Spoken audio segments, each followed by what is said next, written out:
கர்த்தருடைய பரிசுத்த நாமத்திற்கு ஸ்தோத்திரம். நம்ம இன்னைக்கு பிலிப்பியர் 4வது அதிகாரம் 8வது வசனத்துடைய செகண்ட் பார்ட்டை தியானிக்க இருக்கிறோம். பிலிப்பியர் 4:8 செகண்ட் பார்ட் ஜெபத்தோடு இந்த செய்திக்குள்ளே கடந்து செல்வோம். சிங்கார மாளிகையில் ஜெயக்கிதங்கள் பாடிடுவாம், சியோன் மணவாளனுடன் ஆனந்தம் பாடி அன்பரை சேர்ந்து ஆறுதல் அடைந்திடுவோம். அங்கே அலங்கார மகிமையின் கிடங்கள் சூடி அன்பரை வாழ்த்திடுவோம். அங்கே அலங்கார மகிமையின் கிரீடங்கள் சூடி அன்பரில் மகிழ்ந்திருப்போம். சிங்கார மாளிகையில் ஜெய கிதங்கள் பாடிடுவாம், சியோன் மணவாளனுடன். துயரப்பட்டவர் துதித்து பாடிடுவார் துதியின் உடையுடனே. துயரப்பட்டவர் துதித்து பாடிடுவார் துதியின் உடையுடனே. அங்கே உயரமாம் சீயோன் உன்னதரோடு கலித்து கவி பாடுவாம். அங்கே உயரமாம் சீயோன் உன்னதரோடு கலித்து கவி பாடுவாம். சிங்கார மாளிகையில் ஜெய கிதங்கள் பாடிடுவாம், சியோன் மணவாளனுடன்.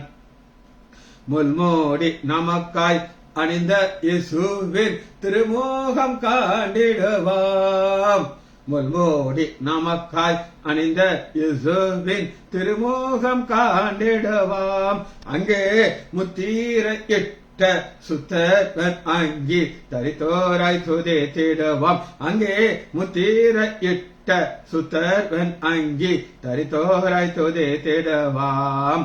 சிங்கார மாளிகையில் ஜெய கிதங்கள் பாடிடுவாம், சியோன் மணவாளனுடன். புவியின் அரசை புது பாட்டால் பாடி புன்னகை போத்திடுவாம். புவியின் அரசை புது பாட்டால் பாடி பொன்னகை போத்திடுவாம். புது எண்ணெயால் அபிஷேகம் பண்ணினோராய் மன்னரை வாழ்த்திடுவாம். புது எண்ணெயால் அபிஷேகம் பண்ணினோராய் மன்னரை வாழ்த்திடுவாம். இயேசுவின் நாமத்தினாலே ஜெபங்கள் பிதாவே, ஆமேன் ஆமேன் ஆமேன். Leela praise Lord, Kavitha sister praise Lord, Mariyal sister praise Lord. வசனத்துக்குள்ள வருமா? பிலிப்பியர் 4வது அதிகாரம் 8வது வசனம். கடைசியாக பவுல் சந்தோஷமா இருங்கள்ங்கிற ஒரு கான்செப்ட் பிளஸ் கர்த்தருக்குள் நிலைத்திருக்கிறோம், ஸ்டெபிலிட்டி அப்படின்னு ஒரு வார்த்தை உங்களுக்கு நான் சொல்லிக் கொடுத்தேன். அந்த ஸ்டெபிலிட்டிங்கிற ஒரு காரியத்துக்காக தான் இந்த வாழ்க்கையை நம்ம வாழ்ந்துட்டோம். இந்த ஸ்டெபிலிட்டியோட இருந்தா தான் நம்ம முடித்து ரட்சிக்கப்பட்டு பரவாயில்ல போக முடியும். இதுல நம்ம ஒரு 8 குறிப்புகள் இருக்குது நான் உங்களுக்கு சொன்னேன். அதுல கடைசி காரியத்தை நான் உங்களுக்கு தியானிச்சாச்சு. அது என்ன அப்படின்னா, அவைகளையே சிந்தித்துக் கொள்ளுங்கள். இதான் சிந்தித்துக் கொள்றதுங்கிறதுக்கு நேற்று நம்ம ஃபுல்லா பார்த்தாச்சு. இன்னைக்கு நம்ம என்ன பார்க்க போகிறோம் அப்படின்னு கேட்டீங்கன்னா, இந்த சமாதானம், தேவ சமாதானங்கிற ஒரு காரியம் ஆண்டவருக்கு முன்பாக இந்த ஜெபம் போய்கிட்டு இருக்கு. இன்னைக்கு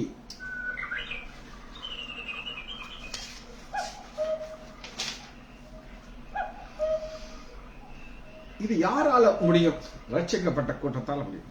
மத்தேயு 5வது அதிகாரத்துல ஆண்டவர் மலை பிரசங்கத்தை சொல்லுகிறார்.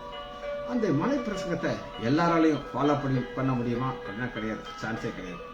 அப்ப அந்த மலை பிரசங்கத்தை யாராலதான் ஃபாலோ பண்ண முடியும் அப்படின்னு கேட்டீங்கன்னா, மத்தேயு 5வது அதிகாரம்.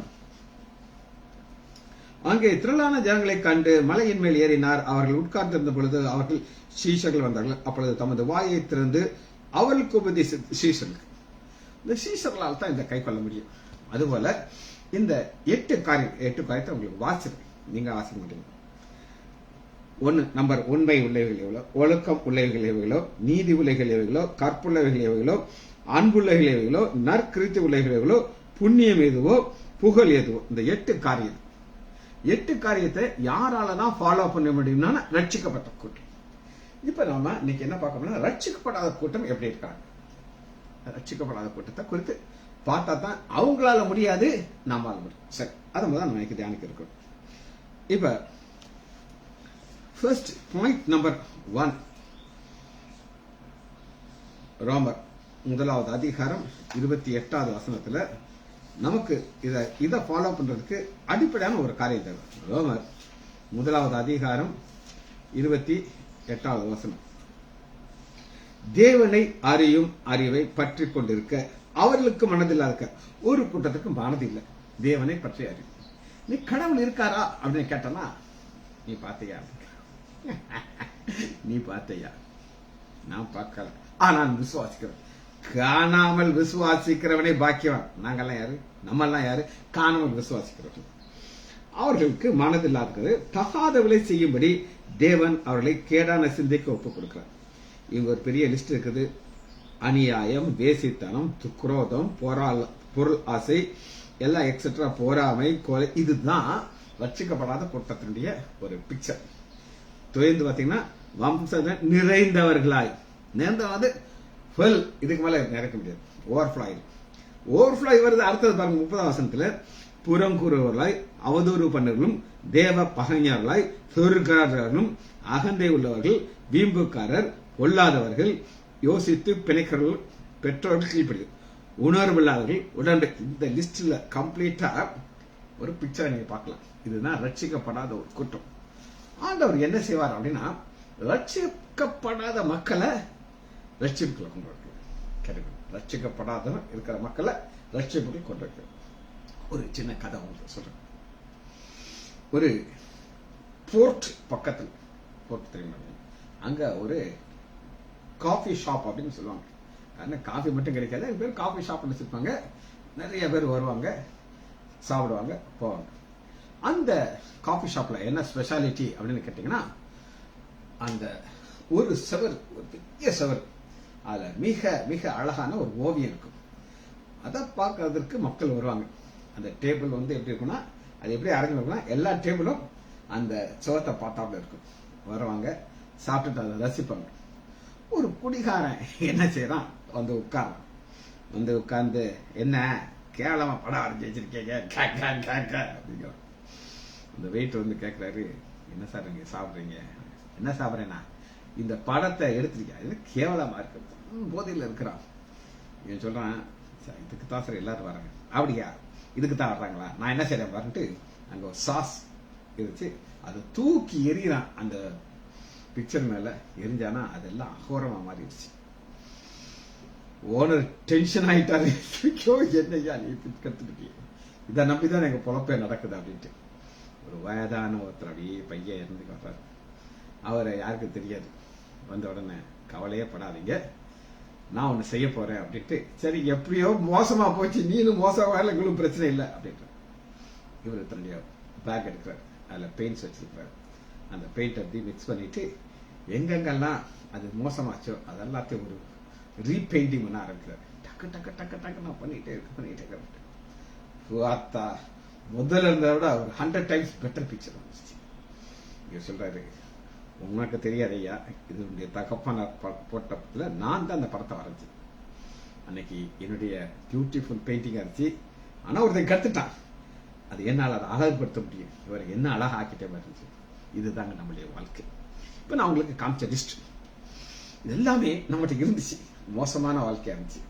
ஆனா ஆண்டவர் ரத்தத்தை எடுக்கிறார், பூசி அழகுபடுத்தி நமக்கு 8 காரியங்களை நமக்கு அப்படி சஸ்டைனா இருக்க அவர் உதவி செய்கிறார். இது தேவனால் மாத்திரம் கூடும், மனிதரால் கூடாது. இது டெட் பீப்புள். இது 1 தீமோத்தேயு 6வது அதிகாரம் 5வது வசனத்துல ரட்சிக்கப்படாத கூட்டம் எப்படி இருப்பாங்க அப்படின்னு நீங்க கேட்டீங்கன்னா நமக்கு தெரியும். இருந்தாலும் பார்த்துக்கணும். கெட்ட சிந்தை உள்ளவர்கள், சத்தியம் இல்லாதவர்கள், தேவ பக்தி ஆதாயத்துள்ள இருக்குங்க. அவங்க இதெல்லாமே ப்ரொஃபஷனல் மாத்துறாங்க. எதை ப்ரொஃபஷனல் மாத்துறாங்க? இதான் இன்னைக்கு நிறைய நடக்குது. ஏகப்பட்ட பிசினஸ் மாத்திட்டாங்க. என்னங்களும் மனுஷர்களால் உண்டாகும் மாறுபாடான தர்க்கங்கள் பிறகு இப்படிப்பட்டவர்களுக்கு நீ விட்டு விலகு. இது ஆண்டவர் ரட்சிக்கப்படாத கூட்டத்தினுடைய பிக்சரை காட்டிக்கிட்டு இருக்காரு. சரி, இப்ப சிந்தை அப்படின்னு ஒண்ணு இருக்கு. சிந்தை உங்களுக்கு நான் சொல்லியிருக்கேன். சிந்தைங்கிறது என்ன அப்படின்னு கேட்டீங்கன்னா, நேற்று எத்தனை பேர் செய்தி கேட்டீங்க எனக்கு தெரியாது. கேடான பர்வதம் அங்கிற ஒரு செய்தியை நான் வச்சிருக்கேன். நான் லீலா அப்படின்னு ஒரு அம்மா வருவாங்கன்னு நான் எதிர்பார்த்தேன். அதை காணும், ரொம்ப பிஸியா இருக்கோம் அப்படின்னு நினைச்சேன். அதாவது அது சிந்தையில இன்னைக்கு என்ன கிழமைங்கிறது அது தெரியாது. திங்கக்கிழமை சாயங்காலம் ஒரு செய்தி கொடுப்பாரு பாஸ்டர் டாக்டர்னு தெரியாது. அது சிந்தை அது இல்ல, அது இருந்துச்சுன்னா அது வந்திருக்கும். காலையில பாருங்க கரெக்டா வந்துருது. இந்த காலையில அதுக்கு தெரியும். அப்ப அந்த மைண்ட்ல வந்து சிந்தையில காலையில மட்டும்தான் கொடுப்பாரு, செய்தி கொடுப்பாரு அப்படின்னு நினைச்சிட்டு. நேற்று என்ன நடந்தது அப்படின்னு கேட்டீங்கன்னா, நான் வந்து எல்லாம் ரெடி பண்ணியாச்சு கேடான பருவத்திற்கு. சாத்தானுக்கு பிடிக்குமா பிடிக்காது. நெட்டை காணும். எங்க வீட்டுல 2 கனெக்ஷன் வச்சுக்கிறேன். ஒண்ணு போச்சுன்னா இன்னொன்று, 2மே அவுட். மனைவிட்ட கேட்கிறேன், என்னம்மா என்ன செய்யுதுன்னு. உடனே அவ என்ன செய்யறா, ஒரு அந்த பிரபுன்னு ஒரு தம்பி இருக்காரு இன்டர்நெட், அவருக்கு அடிக்கிறார். அவரு, மேடம் நீங்க அமௌண்ட் கட்டல மேடம், நீங்க கட்டுங்க உங்களுக்கு உடனே போட்டுறேன். இவன் ஜிபேல உடனே பணத்தை அமுக்க அவர் நெட்டை ஆன் பண்றாரு, நெட் வந்துருச்சு. சிந்தை இந்த நேரத்துல எனக்கு பயங்கர ஒரு என்ன சொல்றது டயலமா அப்படியே ஆடுது. மனைவி சொன்னா, இன்னைக்கு விட்டுருங்க, எதுக்கு இன்னைக்கு கடைசியில் ஒரு 1/4 மணி நேரம் கழிச்சு நான் செய்தி கொடுத்துட்டேன். இதுதான் சிந்தை. இந்த சிந்தை பார்ப்போம். ரோமர் இந்த சிந்தையை தான் வேதம் என்ன சொல்லுது அப்படின்னு கேட்டீங்கன்னா, 6வது அதிகாரம் 5வது வசனம். ரோமர் 6:5.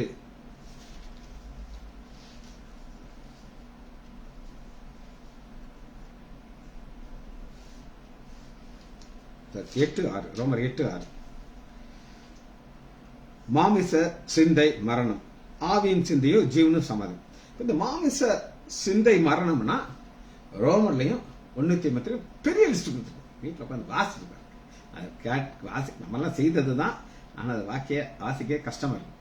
அந்த லிஸ்டின் படி நம்ம வாழ்ந்தால் மரணம். எல்லாத்திலையும் நீங்க ஒவ்வொன்றையும் போட்டு காட்டுற பாருங்க, மரணம் தான் வரும். ஆனா ஆவியின் சிந்தையோ ஜீவனும் சமாதானம்.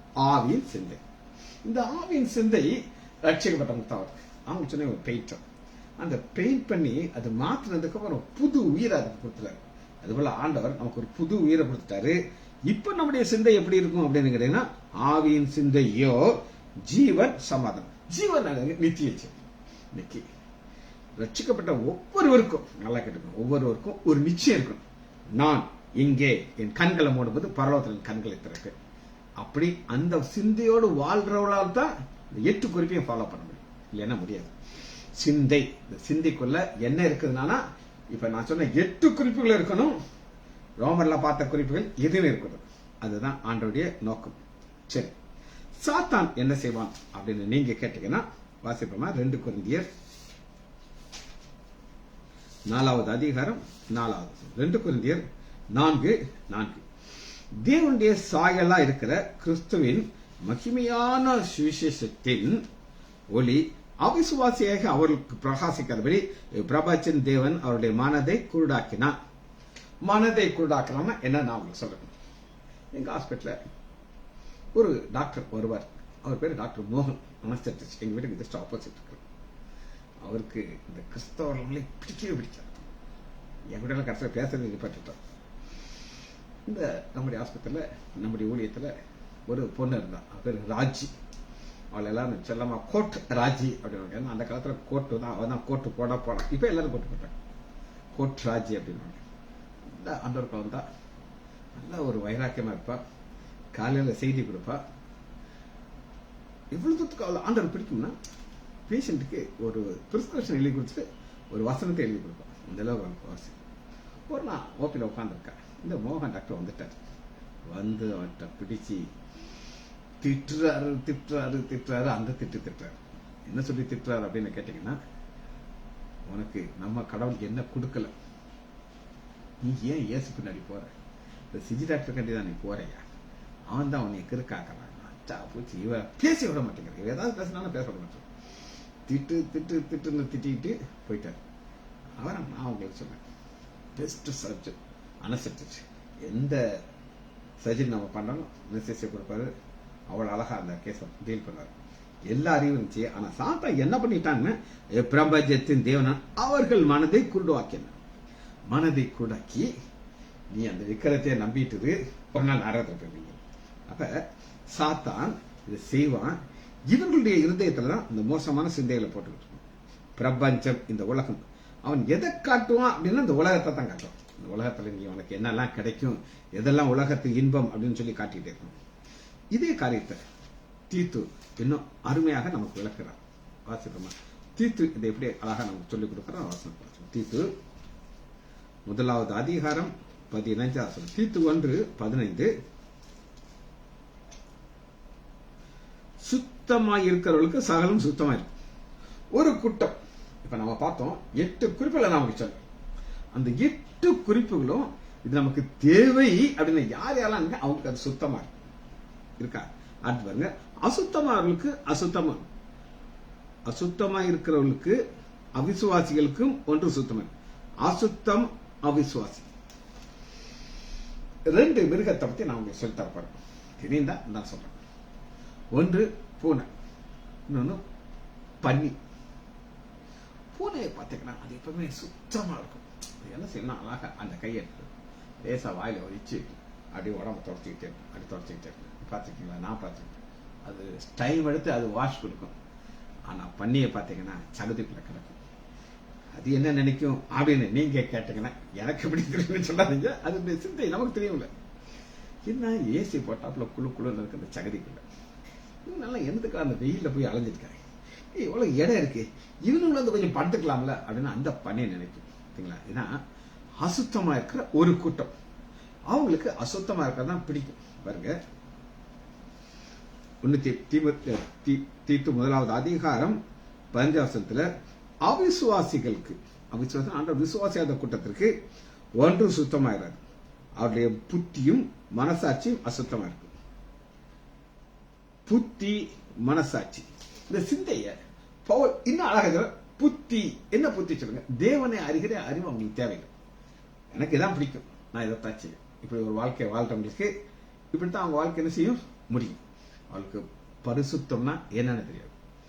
எத்தனையோ பேர்கள் உலகத்தில் இருக்கிற அநேக வாழ்க்கை இப்படிதான் இருக்குது. சரி, இதை தொடர்ந்து நம்ம தியானிச்சுக்கிட்டு இருக்கிறோம்.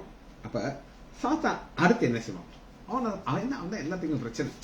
வாசிப்போமா? மத்தேயு 13வது அதிகாரம் 19வது வசனத்துல ஆண்டவர் ஒரு பரலோக ரகசியத்தை சொல்லிக் கொடுக்கிறார். அதை யாருக்கு சொல்லிக் கொடுக்கிறார் அப்படின்னு நீங்க கேட்டீங்கன்னா, மத்தேயு 13வது அதிகாரம் 10வது வசனம். அப்பொழுது சீஷர்கள் இடத்துல வந்து, சீஷர்கள் தான் நல்லா கேட்டுக்கொண்டு, மலை பிரசங்கம் யாருக்கு புரியும்? சீஷர்களுக்கு. பரலோகராஜ்யம் யாருக்கு புரியும்? சீஷர்களுக்கு தான் புரியும். ஏன் அவர்களோடு ஊமையாக பேசுகிறேன் என்று கேட்டார். அவர்களுக்கு அவர் பிரதித்திரமாக பரலோக ராஜ்யத்தின் ரகசியங்களை அறியும்படி அவர் உங்களுக்கு அருளப்பட்டதுக்கு அவர்கள் உங்கள் டிவைட் பண்ணுகிறார். உங்கள், அவர்கள், அவர்கள் அவிசுவாசிகள், கிட்ட வர மாட்டாங்க, அவங்க வசனத்தை கேட்க மாட்டாங்க. கேட்டா சாத்தான் என்ன செய்வான் அப்படின்னு கேட்டீங்கன்னா 19வது வசனம் 13-19. ஒரு ராஜ்யத்தின் வசனத்தை கேட்டு உணராதிருக்கும் உணர்வு.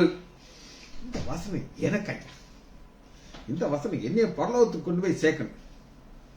நான் உங்களுக்கு ஒரு பொசிஷன் அப்படின்னு ஒரு செய்தி கொடுத்தேன்.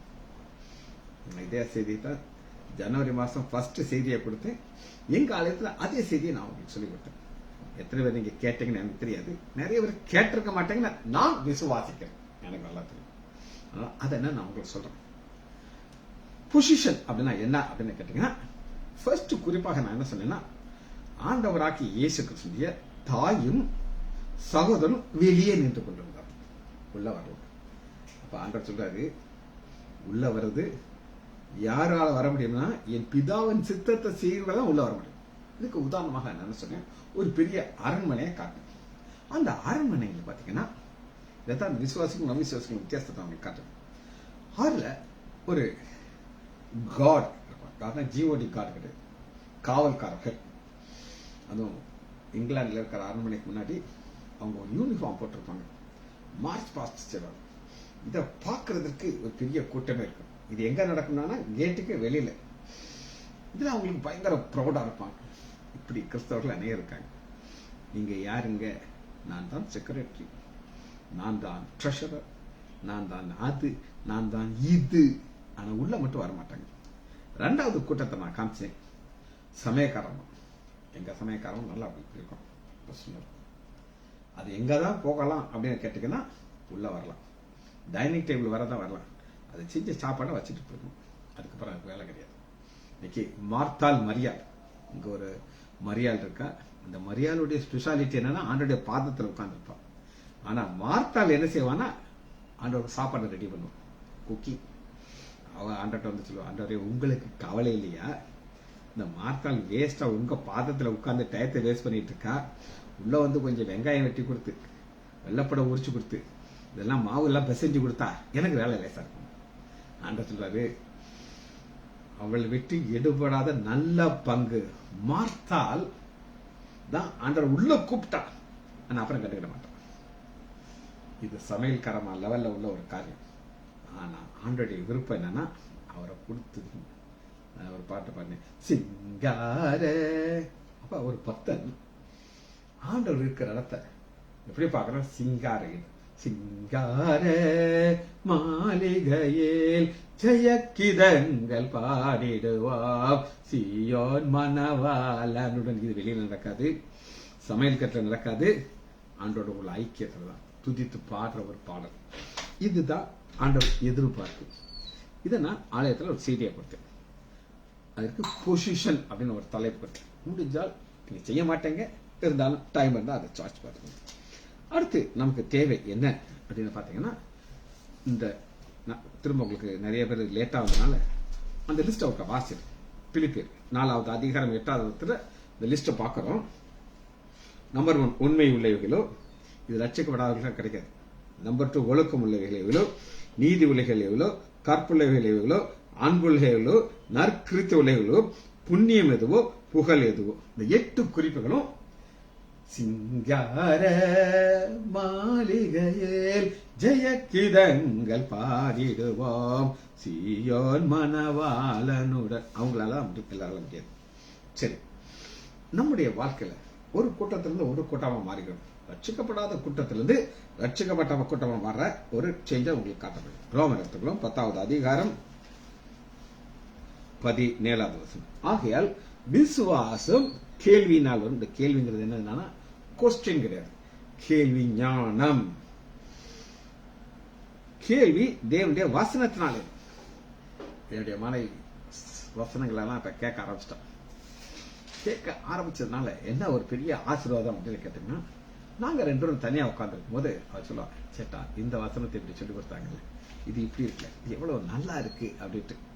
அவர் ரட்சிக்கப்பட்டிருக்கு முன்னாடி வசனத்துக்குள்ள அவளுக்கு ஆழங்கள் இருக்காது, வாசிப்பா.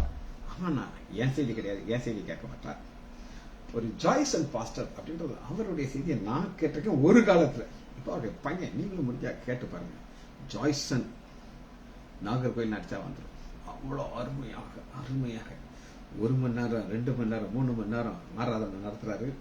செய்தி அப்பாவோட மேல போயிட்டார். அப்பா ஜாய்சன், அவரு மலையாளத்துக்காரு. அவருடைய கேசஸ் நூற்றுக்கணக்கான கேசஸ் நான் கேட்டிருக்கேன். இப்ப ஒரு பையன் அதை விட சொல்றாரு. அதனால என் மனைவிக்கு என்ன ஆசீர்வாதம்னா வசனத்துல வந்துட்டான். கேள்வியினாலே காதுல கேட்கிறா வந்துருச்சு. பாருங்க, அடுத்து பாருங்க. விசுவாசம் கேள்வினாலே வரும், கேள்வி தேவனுடைய வசனத்தினாலே வரும். 10வது அதிகாரம் 9வது வசனம். ஒரு கூட்டத்திலிருந்து ஒரு கூட்டத்துக்கு வரும். எந்த கூட்டத்திலிருந்து வரும்? ரட்சிக்கப்படாத ரட்சிக்கப்படும். என்னென்றால் கர்த்தராகிய இயேசுவை நீ உன் வாயினாலே அறிக்கையிட்டு தேவன் அவரை மரித்தொழுந்து எழுப்பினார் உன் இருதயத்தில் விசுவாசம். அவரை மரித்தொழுந்து எழுப்பினார் உன் இருதயத்தில். ஏன் மரித்தொழுந்து, ஏன் மரிக்க விசுவாசிக்கிறோம்னா, மரிக்கும் பொழுது என்ன நடக்குது அப்படின்னு கேட்டீங்கன்னா, நம்முடைய பாவங்கள் எல்லாம் அவர் மேல வந்துருச்சு. சிலுவையில மரிக்கிறார், அடக்கம் பண்ணுகிறார், எல்லாம் கேன்சல். உயிர்த்தெழுந்த போது அவர் தேவகுமாரனாக எழுந்து பிதாவுடைய வலது வசம். இதை நம்ம விசுவாசிக்கிறோம். விசுவாசிச்சாதான் முடியும். அடுத்த ஸ்டெப், நம்ம ஸ்டெப்பா போறேன். உங்களுக்கு புரியுதுன்னு நினைக்கிறேன். புரியலன்னா ஆண்டவர் சோத்திரம் சொல்லணும். யோவான் எடுத்துக்கணும். அடுத்த ஸ்டெப் யோவான் 4வது அதிகாரம் 24வது வசனம். இந்த வாழ்க்கையில அந்த ஸ்டெபிலிட்டியோட இருந்து புதிய மனுஷனுடைய வாழ்க்கையில இது நடக்கும். 23 யோவான் 4:23 உண்மையாய் தொழுதுள்ளவர்கள் பிதாவை ஆவியோடும் உண்மையோடும் தொழுது கொள்ளும் காலம் வரும். ஆவியோடும் உண்மையோடும், இந்த ஆவியோடும் ஆவியானுடைய ஒத்தாசையோடு துதிக்கும். ஒரு கொயர் இருக்கு, கொயர்னா குறை சொல்ல. அவங்க எப்படி பண்ணுவாங்கன்னா, இந்த கொயர் லீடர்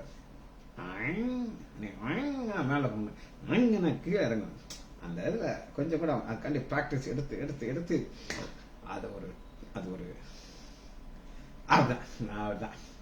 ஆனா நாங்க அப்படி கிடையாது.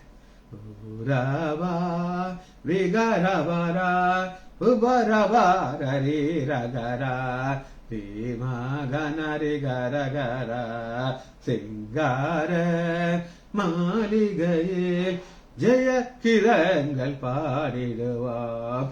புவியின் அரசை புது பாட்டால் பாடி பொன்னகை போத்திடுவோம். புன்னகை பொறுக்கணுங்க ஐயா.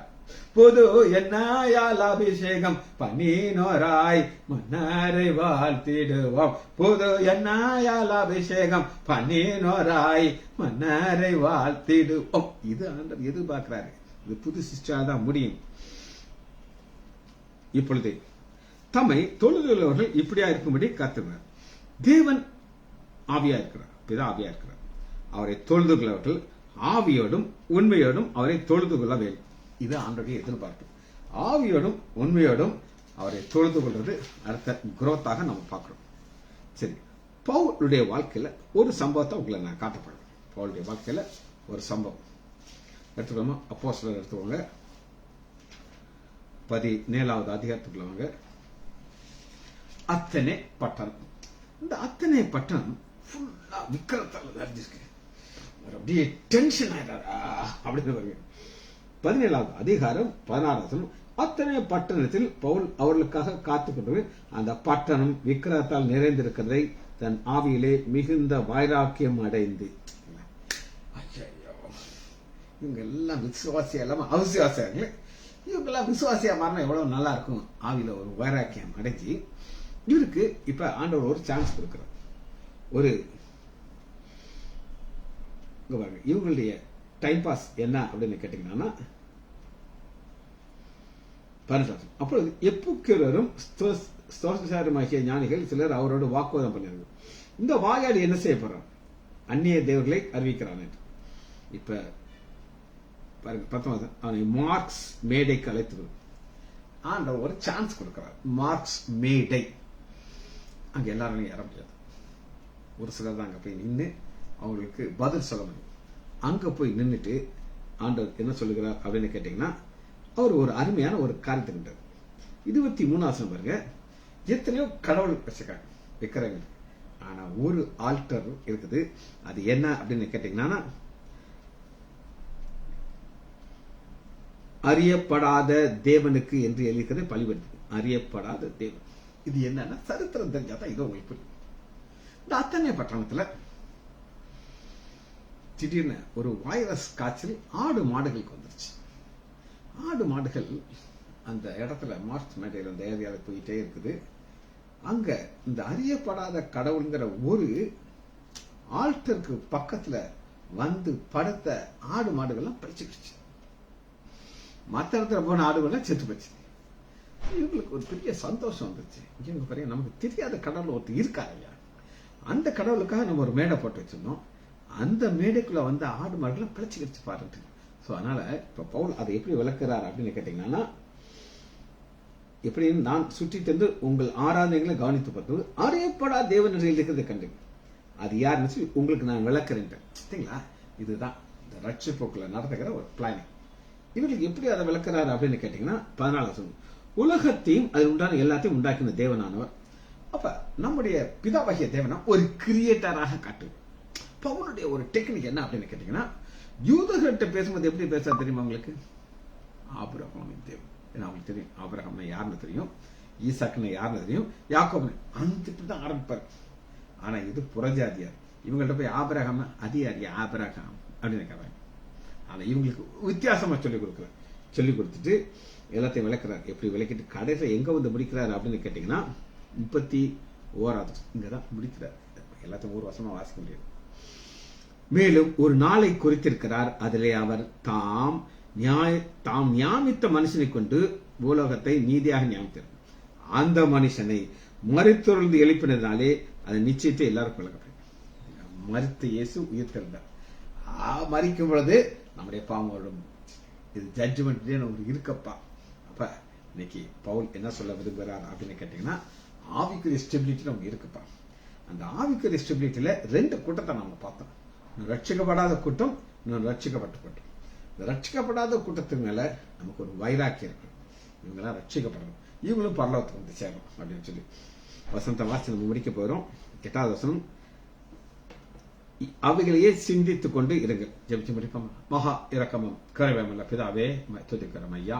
நன்றி நன்றி நன்றி. உங்களுடைய கிருபைகள் பெருது, ஆன்மை பெருது, காரியங்கள் பெருது ராஜா. எங்களை ரட்சித்ததுக்காக நன்றி ராஜா. பிள்ளைகள் ஒவ்வொருவரையும் என் ஆண்டவராகிய இயேசு கிறிஸ்துவின் நாமத்தினாலே ஆசீர்வதிக்கிறேன். இயேசுவின் நாமத்தினாலே ஜெபங்கள் பிதாவே. ஆமேன் ஆமேன் ஆமேன்.